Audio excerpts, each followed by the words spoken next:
नमः पार्वती नाथ हर हर हर हर महादेव। होने के बाद भगवान का फिर कथा हम चालू करेंगे। बीच बीच में आप लोग चाहेंगे तो भजन होगी, नहीं तो आगे बढ़ते जाएंगे। चले सब तोहार हो गौरा के ललनवा,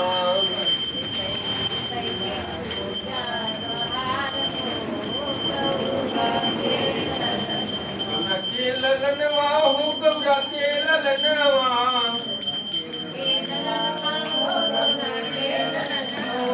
रिद्धि सिद्धि के सजनवा हो रिद्धि सिद्धि के सजनवा,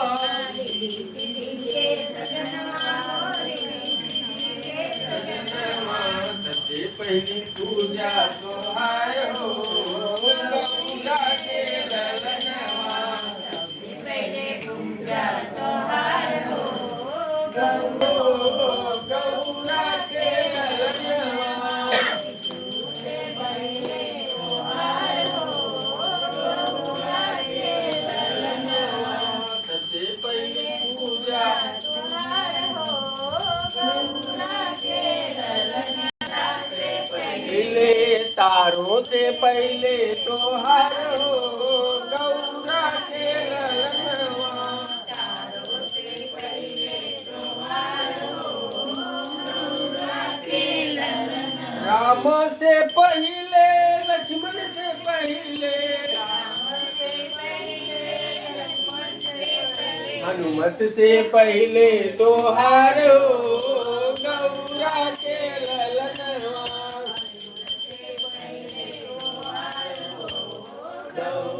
प्रेम से बोलिए गौरी गणेश भगवान की जय।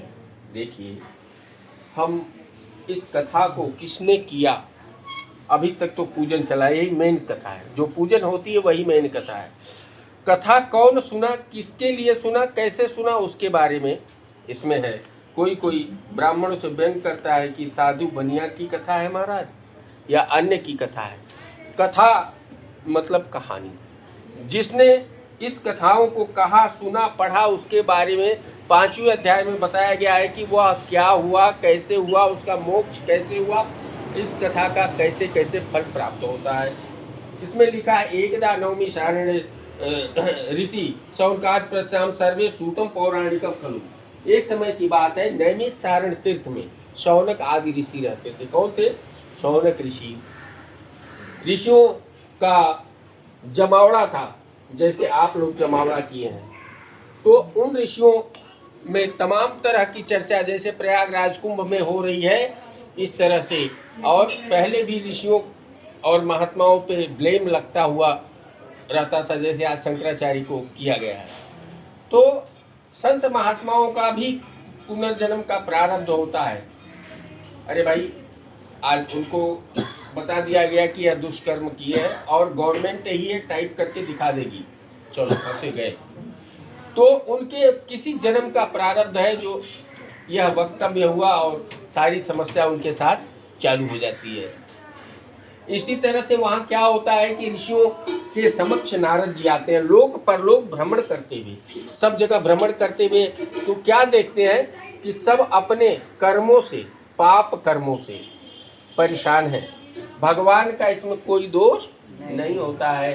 तो जीव जंतु, पेड़ पौधे, देखिए आज इस पेड़ का कितना सौभाग्य है कि यह भगवान नारायण का मंडप बन के खड़ा है। इसका मोक्ष हो गया, अब इसको जन्म लेने की जरूरत नहीं। इसी तरह से पुष्पों का है, कोई पुष्प भगवान पे चढ़ता है, कोई अर्थी पे चला जाता है और कोई पैर के नीचे रौदा जाता है। तो यह यह जन्म जन्मांतर का फल, जब पानी फल प्राप्ति का योग है। तो इसी तरह से वहाँ नारद जी जाते हैं, कहते हैं कि ऋषिगण हमको मनुष्यों का, लोगों का कल्याण का कोई उपाय बताइए। तो कहते हैं कि प्रभु इसका उपाय तो हमको मालूम है, लेकिन इसका आदेश नहीं, आप विष्णु लोक जाइए। तो कहते हैं कि विष्णु लोक जाना पड़ेगा क्या? हाँ जाएंगे। गए वहाँ, तो वहाँ क्या देखते हैं? तंत्र नारायण देवम, वहां नारायण शुक्ल वर्ण चतुर्भुजाम, 4 भुजा, जैसे ऐसे विष्णु जी है ऐसे वहां 4 भुजा से विराजमान थे। क्या क्या? शंख चक्र, देखिए यहाँ शंख चक्र गदा हाथ में, और पद्ममाल। पद्ममाल का अर्थ पिछले बार समझाया था।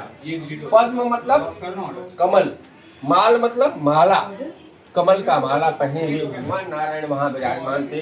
देवादिदेव को नारद जी प्रणाम करते हैं और पूछते हैं, ऋषि क्यों आप आए हो, क्या कामना लेके आए? कहते हैं, प्रभु आप तो अंतर्यामी हो, आपसे क्या कहना, लेकिन आपने पूछा है, किसी ज्योतिषी के पास आप हम जाके पूछेंगे तभी ना वो बताएगा हमारा दुख सुख, तो आप पूछे हैं तो हम बता रहे हैं क्या कारण है। तो कहते हैं कि लोगों के कल्याण की कामना से मैं आया हूँ कि लोग जो भोग रहे हैं कष्ट, उसको कैसे दूर किया जाए। कहते हैं ठीक, तो इसको दूर करने का उपाय है श्री सत्यनारायण व्रत कथा। सत्य मतलब जो सही, ये सब जो हम आंखों से देख रहे हैं ना, यह सब कुछ सही नहीं है, यह सब समाप्त होने वाली चीज है। धन, वस्त्र, शरीर, अन्न, सबका एक नियम कानून है, समय है जिसमें यह समाप्त हो जाएगा। तो और सत्य ही बचेगा। भगवान नारायण सत्य है, सत्य नारायण सही वही है जो पालनहार है। और ब्रह्मा विष्णु महेश, ब्रह्म एको द्वितीयो नास्त। ब्रह्म कौन है? ब्रह्मा विष्णु महेश की शक्तियां एक होती हैं तो ब्रह्म बनता है, तो वह ब्रह्म ही रह जाने वाला है और कुछ रहने वाला नहीं है। तो कहते हैं कि प्रभु आप बताइए, तो सत्यनारायण कथा के विषय में बताते हैं। कहते हैं इसको कैसे किया जाता है, तो भगवान नारायण उनको बताते हैं कि जब भी किसी दिन आपका मन करे, इसके लिए कोई मुहूर्त की जरूरत नहीं है, बंधु बांधवों सहित आप सुनिए, क्योंकि अगर हमारा भाई कोई चोर है तो वह उसके पाप को हमारे सामने आते ही आधा हमारे में कन्वर्ट हो जाता है, जैसे कोरोना कन्वर्ट हो जाता था। इस तरह से उस पाप को नष्ट करने के लिए हम सत्यनारायण कथा के साथ सुनते हैं। तो कहते हैं कि अच्छा, किम फलम किम विधानम, इसका क्या फल है, क्या विधान है, किस तरह करना चाहिए, कैसे करना चाहिए। तो बताते हैं पके हुए केले, फल, दूध, दही, घी, शक्कर इत्यादि सामग्री लाना चाहिए और भगवान का संकल्प करके ब्राह्मण द्वारा अच्छे से कथा सुनना चाहिए। कथा सुनने के बाद नृत्य गीत आदि का आयोजन करना चाहिए। नृत्य गीत क्यों करना चाहिए? क्योंकि हमारे शरीर के अंदर तमाम यंत्र हैं, किडनी, प्लीहा, यकृत, जिगर, आमाशय, तमाम यंत्र हैं जो भगवान के सामने नृत्य करने से कोई कीटाणु विषाणु नहीं लगता है और हम स्वस्थ और मस्त रहते हैं। और दूसरा क्या कारण है, हम नर और नारी में आए हैं तो हमारे शरीर का जो तरंग है उसको एक नई ऊर्जा देने के लिए विवाह होता है और विवाह होकर संतान की उत्पत्ति होती है। लेकिन इसी में एक प्राणी और है, किन्नर। बड़ा कष्टदायी शरीर पाता है, वो पूरे जीवन जो है वासना में लिप्त होके और नाच गाना ताली बजाते रहता है, आवाज भी बहुत अभद्र निकलती है। तो वह किन्नर का जन्म भगवान के सामने नृत्य करने से नहीं होता है। बकिया ढोल ताशा डीजे बजता है, वहां नाचने का कोई शास्त्र का विधान नहीं भगवान के। और यह तो कहे नटवर नागर, यह दुनिया को नचाते हैं। भगवान सारी दुनिया बंदरी नचावे एक हरि, पूरी दुनिया बंदर की तरह नाच रही है और नचा कौन रहा है? भगवान नारायण। तो इसलिए भगवान के समक्ष नृत्य गीत का आयोजन करना चाहिए, ब्राह्मणों को उचित दक्षिणा देना चाहिए। क्यों? हम आजकल विवाहों में गंगा आरती और भगवान शंकर कृष्ण को नचाना चालू कर देते हैं, यह कोई शास्त्र विधान नहीं है। जब वो यज्ञ मंडप में हम जाते हैं, जितना ब्राह्मण को दान कर लेते हैं उसका कई गुना, जैसे सुदामा जी के एक चावल का कण भगवान ने तीनों लोक दे के भी नहीं चुकाया। इसी तरह देवता साक्षी होते हैं, देवता साक्षी होते हैं। जब ब्राह्मण को हम दान करते हैं ना, तो देवता उसका कई गुना हमको रिटर्न करते हैं। जैसे आपके घर कई बार पूजा हुई और मैंने दान लेके गया, कभी कम हुआ है? कई गुना बढ़ते ही चला गया। जब से आपका बच्चा परिवार मिला है, भगवान की कृपा बनती गई। हमने नहीं कुछ दिया, हम तो मंत्र भगवान को सुना के प्रसन्न किए और भगवान ने आपका आंचल भरते जा रहा है। ठीक है, इसी तरह से और द्रव्य दक्षिणा उचित मात्रा में देना चाहिए और ब्राह्मण को हो सके बंधु बांधव सहित भोजन भजन जो भी हो सकता है करना चाहिए और भगवान की कथा सुन के इस लोक के सुख को भोग कर अंत में लोग सत्यपुर बैकुंठ को जाते हैं। इति स्कंद पुराणे रेवा खंडे श्री सत्यनारायण व्रत कथायां प्रथमो अध्याय समाप्त। प्रेम से बोलिए वृंदावन बिहारी लाल की जय।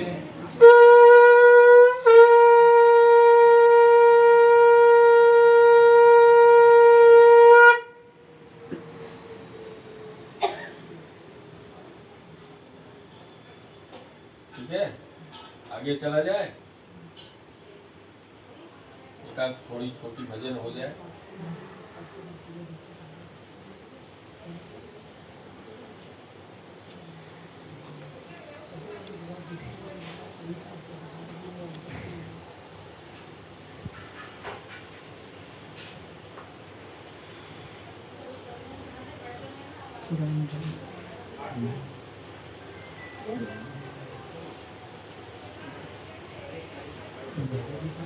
मेरे झोपड़ी के भागा आज खुल जाएंगे, राम आएंगे।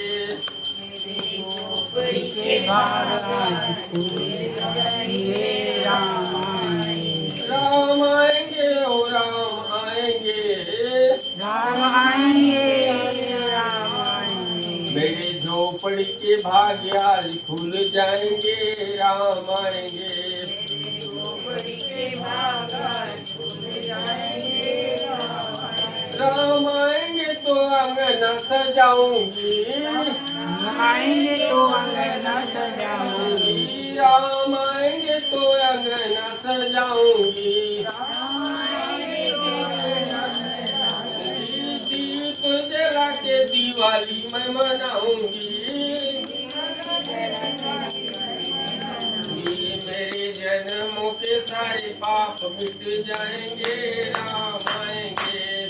मेरे जन्म के पाप मिट जाएंगे, राम आएंगे। मेरे झोपड़ी के भाग आज खुल जाएंगे, राम आएंगे। झोपड़ी के भाग आज खुल जाएंगे, राम आएंगे। राम झूलेंगे तो पल ना झूलाऊंगी, राम झूलेंगे तो पल न झूलाऊंगी, राम झूलेंगे तो पल ना झूलाऊंगी। राम झूलेंगे तो पल न झूलाऊंगी। मीठे मीठे मैं भजन सुनाऊंगी, राम आएंगे।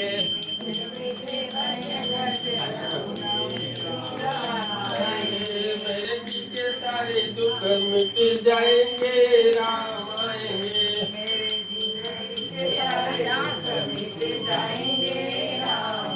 मेरे झोपड़ी के भाग आज खुल जाएंगे, राम आएंगे। मेरी झोपड़ी के भाग आज खुल जाएंगे, राम आएंगे। मैं तो रुचि रुचि भोग लगाऊंगी, माखन मिश्री मैं राम को खिलाऊंगी। प्यारी प्यारी राधे प्यारे प्यारे संगर श्याम आएंगे, प्यारी राधे प्यारे प्यारे श्याम संग आएंगे, राम राम आएंगे। मेरे झोपड़ी के भाग आज खुल जाएंगे, राम आएंगे।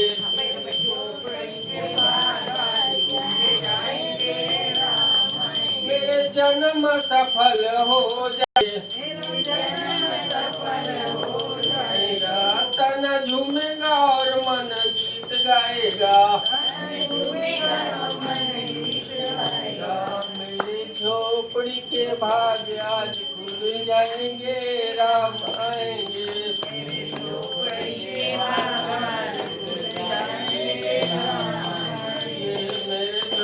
के भाग आज खुल जाएंगे, राम आएंगे।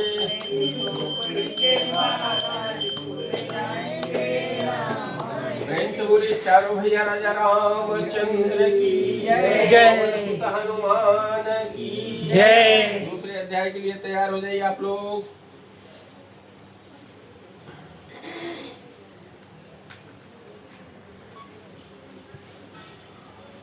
हो गए?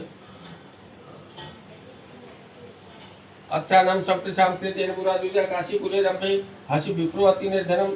श्री सूत जी बोलते हैं जो अब मैं पुनः पूर्व काल की कथा कहूँ। एक काशी में ब्राह्मण रहते थे जो भिक्षा मांग के अपना भरण पोषण करते थे। तो वह भिक्षा भी पूर्ण नहीं होती थी ओद्र भरने के लिए। तो एक दिन भगवान नारायण ब्राह्मण प्रिय भगवान क्या काम करते हैं कि काशी में उनके समक्ष प्रकट होते हैं और पूछते हैं कि हे ब्राह्मण देव, आप किस लिए भ्रमण करते हो, क्या वजह है? तो कहते हैं कि प्रभु मैं अत्यंत गरीब हूँ, मेरे दुख का निवारण का कोई उपाय है तो बतलाइए। तो भगवान कहते हैं कि हाँ, श्री सत्यनारायण व्रत कथा आप करिए, जिससे आपका कल्याण होगा और आपका भरण पोषण धन धान्य घर परिवार सब सुखी हो जाएगा। तो कहते हैं कि प्रभु क्या उपाय है उसका? तो भगवान नारायण उनको सारे उपाय बताते हैं और वहाँ से वृद्ध ब्राह्मण के रूप में प्रभु अंतर ध्यान हो जाते हैं। ब्राह्मण घर को आते हैं, इनको रात में नींद नहीं आती। जब सुबह होता है कैसे भी करवट फेर के रात्रि बिताते हैं और सुबह उठते ही नित्य क्रिया करते हैं, स्नान ध्यान करके और भिक्षा के लिए चल पड़ते हैं। भिक्षा में उन्हें बहुत सा धन प्राप्त होता है। पूरे धन का खर्च करके भगवान का पके हुए केले, दूध, दही, घी इत्यादि जैसे आप लोग ने जुटाया है वैसे जुटा के और भगवान का पूजन ब्राह्मण द्वारा चालू कर देते हैं। उसी बीच वहाँ एक लकड़हारा भी आ जाता है और देखता है कि यह सब क्या हो रहा है। भगवान की कथाओं का प्रसाद लेता है और पूछता है, सारा विवरण से पूछ के वह लकड़ी का गट्ठर सर पे रख के और चढ़ पड़ता है। वह भी कहाँ, अच्छे नगर में बेचने के लिए। जैसे जाता है उसका लकड़ी दूना मूल्य में बिकता है। कैसे दूना मूल्य में बिकता है? हम आप ही पे अटैक करने जा रहे थे। दूना मूल्य में इसलिए बिकता है कि देखिए प्रभु की जब कृपा होती है ना, अब ये सुपारी है ना 2-5 रुपए की है, यह सोने की हो जाए तो काफी कीमत बढ़ जाएगी। इसी तरह वह जो लकड़ी लिया था वह चंदन में बदल गया और चंदन की लकड़ी ले जाके बेचा तो मूल्य दुगना हो गया। दुगना मूल्य करके बेच के आता है, पके हुए केले, दूध, दही, घी, शक्कर इत्यादि सामग्री लाके भगवान नारायण की सेवा करता है। सेवा करके इस लोक के सुख को भोगकर अंत में सतपुर वैकुंठ लोक को जाता है। इति स्कंद पुराणे रेवा खंडे श्री सत्यनारायण व्रत कथायाम द्वितीय अध्याय समाप्त। प्रेम से बोलिए वृंदावन बिहारी लाल की जय।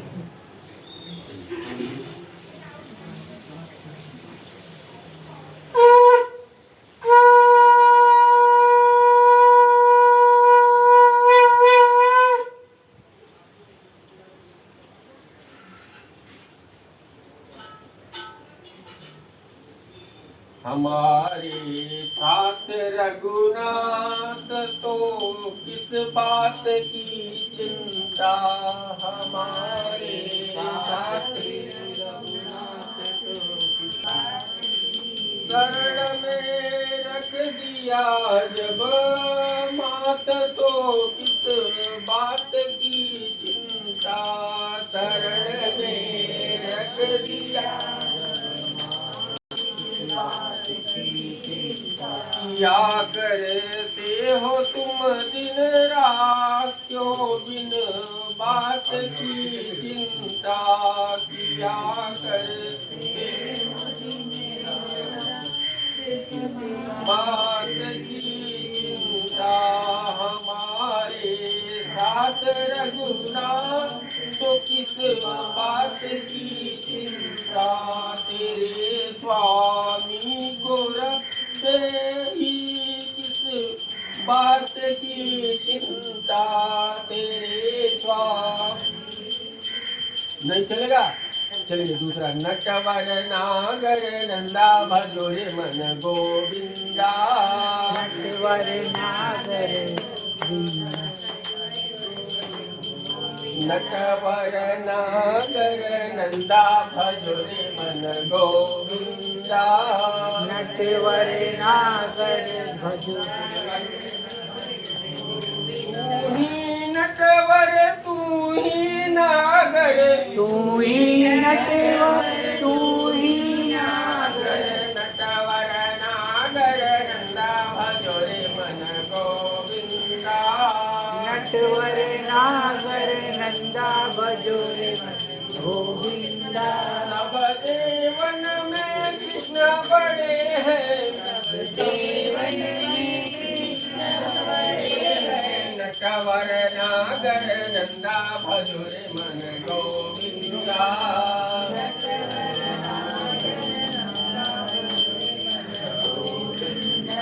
सब देवन में राधा जी बड़ी है नटवर नागर नंदा भजो रे मन गोविंदा नटवर नागर नंदा भजो रे मन सब नदियन में गंगा जी बड़ी है नटवर नागर नंदा भजो रे मन गोविंदा नटवर नागर नंदा भजो रे मन कटी अमका फंदा भजो रे मन गोविंदा नंदा भजो रे मन बोलिए नटवर लाल की जय। चलिए तीसरी अध्याय में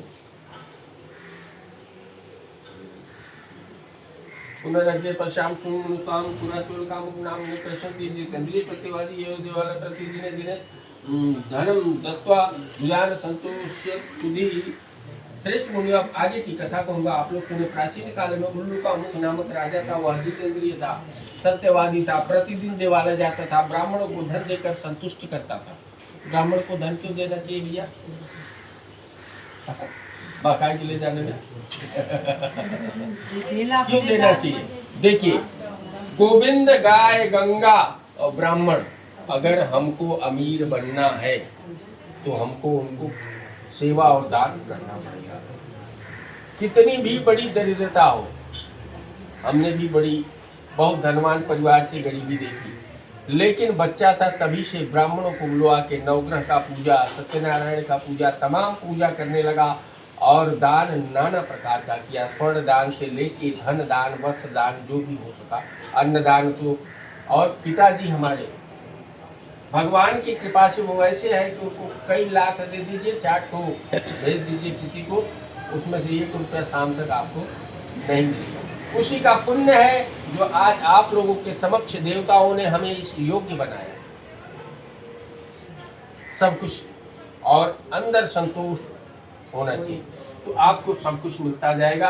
अच्छा, आगे की कथा में क्या कहते हैं कि भगवान नारायण की कृपा से वह राजा प्रतिदिन देवालय जाकर ब्राह्मणों को धन देकर संतुष्ट करता था, जितना इच्छा होती थी उतना। उसकी पत्नी कमल के समान मुख वाली थी। कमल के समान मुख मतलब कमल तो ऐसे खिलता है ना, क्योंकि मुंह ऐसे हो जाता कमल बंद रहता बाद में तो कमल के समान का इसमें अर्थ ये है कि स्त्रियों का ओठ धीरे धीरे कमल जैसे खुलता है वैसे खुलना चाहिए।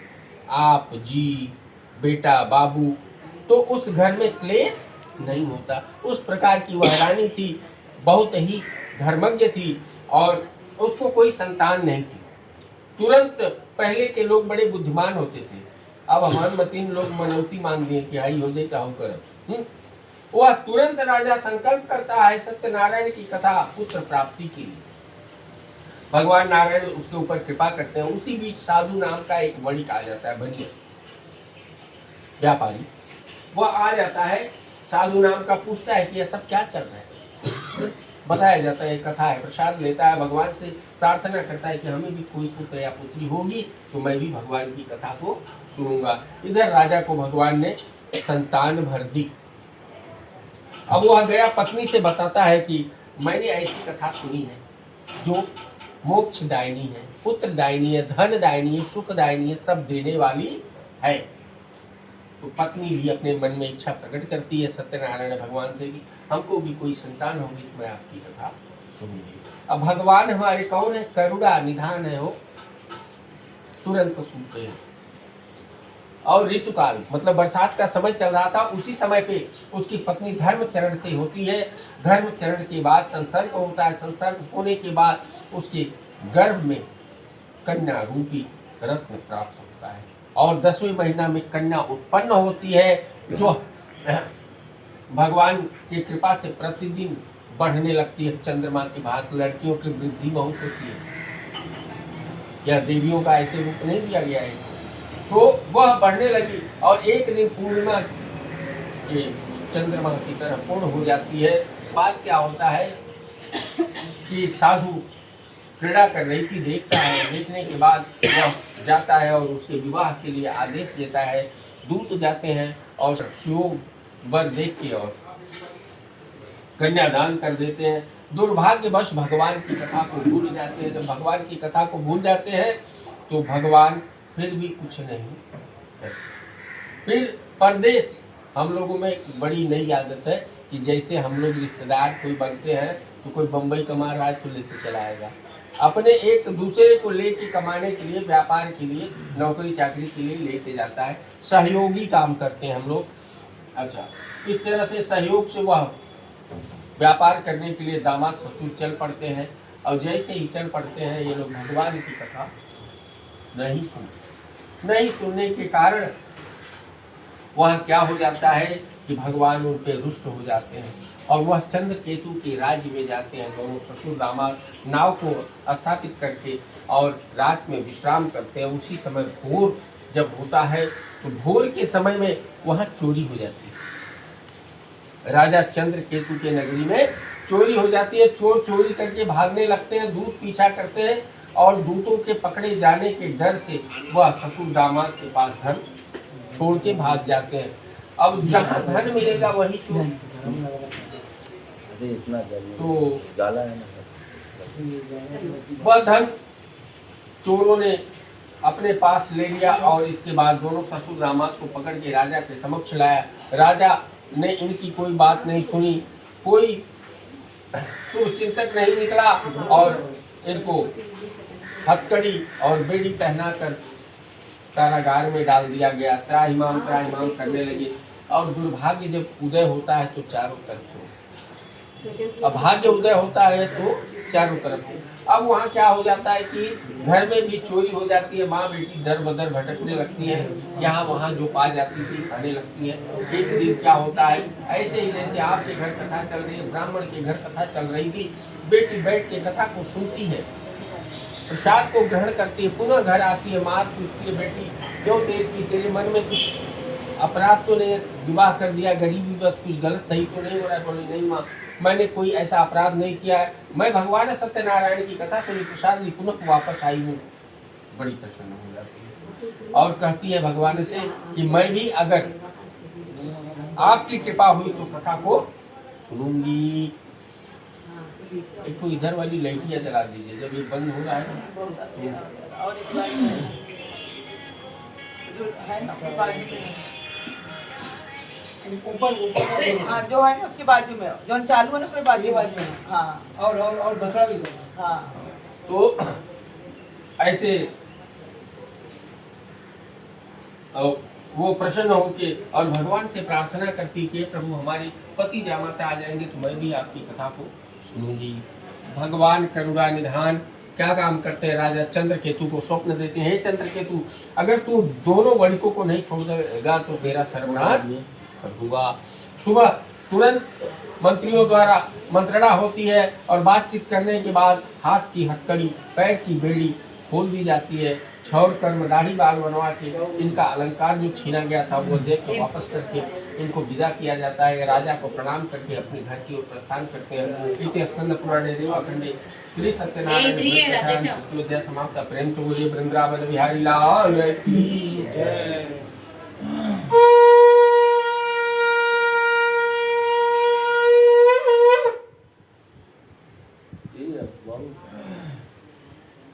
पार्सल देना है। हाँ ला रहे हैं। प्रेम से बोलिए श्री वृंदावन बिहारी लाल की जय। अब छोटा भजन करवा दे रहा हूँ आप लोगों से। भगवान शंकर भी इंतजार कर रहे हैं।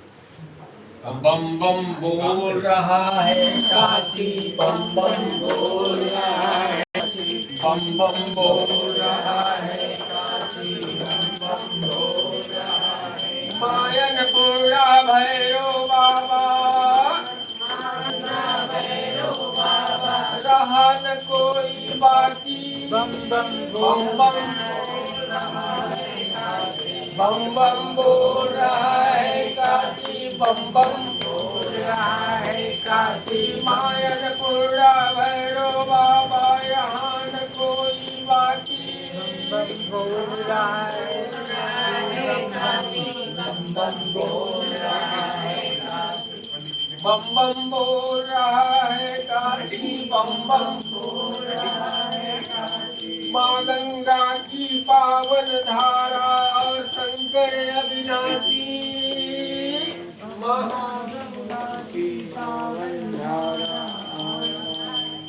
गंगा की पावन धारा और शंकर अविनाशी।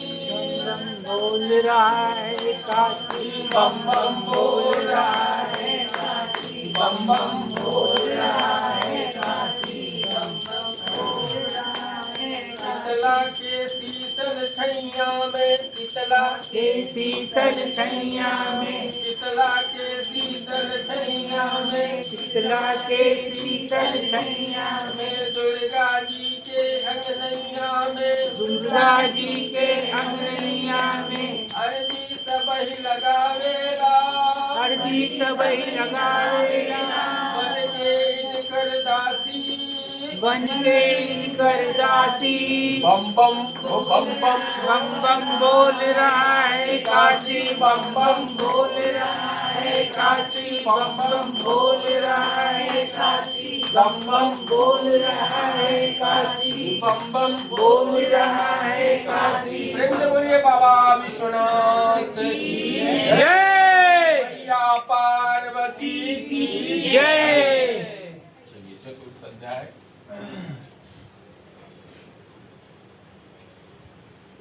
यात्रां तु कृत्वान् साधु मंगलम ब्राह्मणो धर्म दत्वा तु नगरे इदं दूरे गते साधु सत्यनारायण प्रभु जिज्ञासा कृत्वानं साधु निमित्तं तब नस्तितम। श्री सूत जी बोलते हैं साधु बड़ी मंगलाचरण करवा के और साधु चल पड़ता है कहाँ? अपने राज्य की ओर, गांव की ओर, नगर की ओर चल पड़ता है। जैसे चल पड़ता है तो भगवान नारायण का मन होता है इसकी परीक्षा लिया जाए। जैसे हम लोग कहीं कथा पूजा में जाते हैं तो भगवान तुरंत परीक्षा चालू कर देते हैं। हम जब जेबुआ में हाथ डालते हैं हम लोग ना तो सबसे छोटा चीज देखते हैं, कौन सा छोटा है। तो जो छोटा खोजेगा वो छोटा ही पाएगा ना। मार्केट में जाते हैं तो कहते हैं कि अरे लड्डू जो कम दाम को ही भगवान ने भोग लगाओ क्या ना। देखिए वही हम अपनी सीढ़ी छोटी करना चालू कर देते हैं, उत्थान की ओर न जाके पतन की ओर जाते हैं। हमने कई बार कई जगह समझाया, एक ही केला लीजिए, भगवान ने एक दर्जन नहीं मांगते, सुंदर अच्छा चुन के लीजिए, सबरी की तरह लीजिए। एक ही मिठाई लीजिए, सुंदर लीजिए, नहीं तो घर में ही चीनी का डाल के बना दीजिए, हलवा पूरी जो भी है अच्छे से बना के भगवान को भोग लगाइए। बस उतने से ही प्रभु प्रसन्न है। अच्छा आगे वहाँ क्या होता है कि भगवान उसका कैसे परीक्षा लेने आ जाते हैं कि देखें अभी साधु के मन में क्या है। मैंने अभी तो कारागार से इसे छोड़वाया है और राजा को प्रणाम कर रहा है, हमारा तो जवाब तो दिया नहीं, चलते हैं मिलते हैं। गए भगवान बूढ़े ब्राह्मण का रूप धारण करके और कहते हैं कि साधु तुम्हारे नाव में क्या भरा हुआ है। तो ब्राह्मण देख के लोग उपहास करते हैं। अभी टीवियों पे नाना प्रकार का लुटेरे है, ये है अपना भरने के लिए। अरे भाई मत बुलाइए, क्यों लुटवाने के लिए बुलाते हैं। ब्राह्मण अगर 365 दिन में अगर 364 दिन अपने घर खाता है, एक दिन किसी के घर खा लेगा तो उसका पेट भरेगा नहीं। ब्राह्मण का पेट भरने के लिए देवताओं को परेशान हो जाना पड़ता है। हम आप क्या है, हमारी आपकी कोई क्षमता ही नहीं है। और जब जब आप लोग ब्राह्मण जन्म में आओगे तब तब आप लोगों को यह चीज करना और कराना पड़ेगा। ब्राह्मण का कर्म ही है यज्ञ पहले करना, तब जजमान से करना। अब हमारे घरे कोनो पूजे न हो, हम सबसे पूजा कराएं तो हमको कुछ प्राप्त नहीं हो। मैं बचपन से देखा कि हमारे गांव ब्राह्मणों का है, लेकिन किसी के घर कोई कथा पूजा नहीं होती। हमारे घर मंदिर था, साल में सब देवताओं का दिवाली से एक दिन पहले खूब पूजा होती थी, कथा वगैरह हो जाता था। तो जब हम लोग बड़े हुए, थोड़ा जानने लाए, तो कराने लगे थोड़ा बड़ा, कभी गोले फाड़ के, कभी किसी तरह से, नाना प्रकार से। सबके घर यह सब दौर गुजरा है, जानते होंगे। तो भगवान कृपा करना चालू कर दिए, फिर और इंटरेस्ट बढ़ा। फिर एक भाई व्याकरणाचार्य हुए, तो वो जब विद्वान हुए तो रुद्राभिषेक चालू हुआ। तो गाँव निमंत्रण दिया गया, तो गाँव वाले कहे कि अरे यहाँ तो भूत का पूजा होत बा। हाँ, तो जब शिवलिंग बना तो ऐसे करने लगे, कुछ लोग चर्चाएं चलने लगी गांव में। कुछ लोग जो आए थे देखे, उनको बड़ा प्रसन्नता हुई। अब तो अभिषेक सब लोग देख रहे हैं, प्रसन्नता हुई। तो हमसे एक आध लोग कहने लगे, भैया ऐसे लोग कह रहे हैं पंडित जी, हम कहे उनको कहिए भूत नहीं, भूत भवन भावन भगवान का पूजन हो रहा है, जो भूतों के मालिक है। हाँ, उनको समझाइए और कहिए कि वो लोग भी करें, तो पूरा गांव, हमारा नगर धनवान और सुंदर सुशील होगा। चलने लगी। कुछ दिन बाद कुछ लोग कराना चालू कर दिए। गांव में देखा देखी पूजा चालू हो गई भगवान की। ब्राह्मणों के घर भी बहुत दिनों बाद, 10-15 साल बाद जब देखे कि बहुत देख लिए, तो अपने भी एक आध को कथा और लोग आसपास पड़ोस वाले करवाए। इस तरह से आज भगवान की कृपा से पूजन भगवान का हो रहा है। लोग अच्छे अच्छे घर बन गए सबके। मैं अपने घर बनाने से पहले गांव भर जिनके पास नहीं था, सबको कहा कि यार बनाओ, हम मंगा रहे हैं। जो इसमें से एक ट्रैक्टर आपके पास ही जाएगा, एक मेरे पास आएगा, आपका भी बनेगा, मेरा भी बनेगा।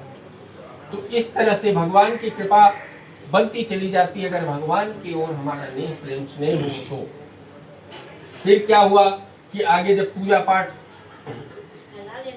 वहां भगवान नारायण बूढ़े ब्राह्मण का रूप धारण करके आते हैं। साधु, तुम्हारे नाव में क्या भरा हुआ है? तो उपहास करता है कि मेरे नाव में तो लता पात्र आदि भरे हुए हैं। क्या ब्राह्मण, तुम्हें लेने की इच्छा है? उपहास करता है। भगवान कहते तुम मूर्खे रह जाएगा। ठीक, कोई बात नहीं। भगवान को क्रोध आ जाता है, कहते जा तेरा मनसा सिद्ध हो। और भगवान वहां से जाके समुद्र के समीप बैठ जाते हैं और इधर इसके गांव में लता पात्र आदि हो जाते हैं। बहुत परेशान हो जाता है दामाद।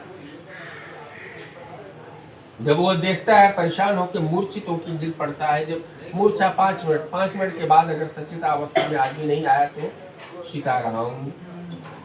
आजकल हार्ट अटैक ज्यादा हो रहे हैं लोगों के। तो उस समय भगवान की करुणा निधान की करुणा हुई और मूर्छा से सचेत अवस्था में जैसे आता है, दामाद समझाता है कि आपने बहुत बड़ा जघन्य अपराध किया है, चलिए हम उन्हीं के पास चलते हैं। शरणागत होते हैं और फिर हम लोगों का कोई साधारण व्यक्ति नहीं थे, वो स्वयं भगवान नारायण थे, ब्राह्मण के रूप में हमारी परीक्षा लेने आए थे।